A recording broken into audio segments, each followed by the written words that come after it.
بسم الله الرحمن الرحيم. بالكابوس عبد الرحيم، ممثل الشبكه المغربيه لحقوق الانسان ومحاربه الفساد بالمغرب.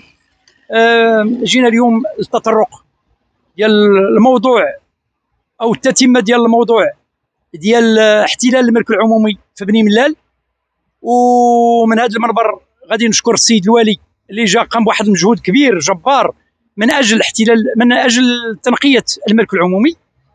لكن الفرحه ديالنا باقي ما كملاتش، لان باقي تنشوفوا الناس محتلين الملك اللي هو التروطوار بصحاب الحوانت، صحاب القهاوي، صحاب الخضاره مثلا، اللي دايرين الجرادي في التروطوار.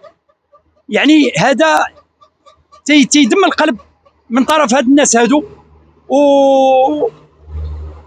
ولو ان مجهود جبار قاموا به الناس ديال السلطات باقي ما كملش.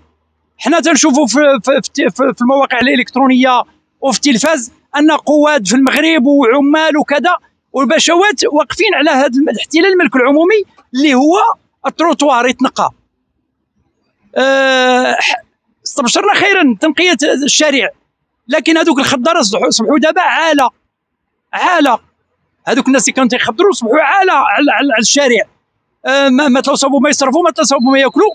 لكن كنطلب من السيد الوالي انه يديروا لهم بلايص فين يكونوا. ما غاديش نقولوا كاينين السويقات ما كافيينش، غادي يدير داك الشيء بلدي مثلا.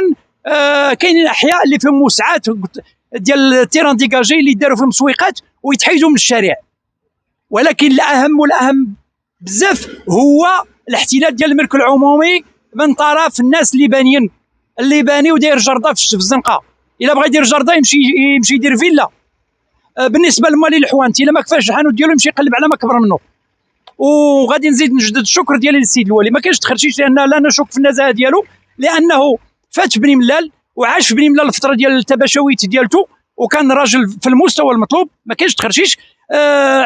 جالسناه كهيئه حقوقيه وكمجتمع مدني، كان تيتجاوب مع المجتمع المدني في الكلمه ديالو. وهذا النداء هذا تنجددوا ليه من خلال هذا المنبر الشريف اللي هو كازا بريس، انه يعطي اوامر ديالو الجهات المختصه باش تتم العمليه ديال التنقيه ديال الشارع العام من الناس اللي محتلينه بالجرادي وبالمصالح ديالهم اللي هما القهاوي والدروغريه وزيدوا على ذلك. شكرا لكازا بريس دائما اللي تتواكب الهموم ديال ساكنه بني ملال. والسلام عليكم.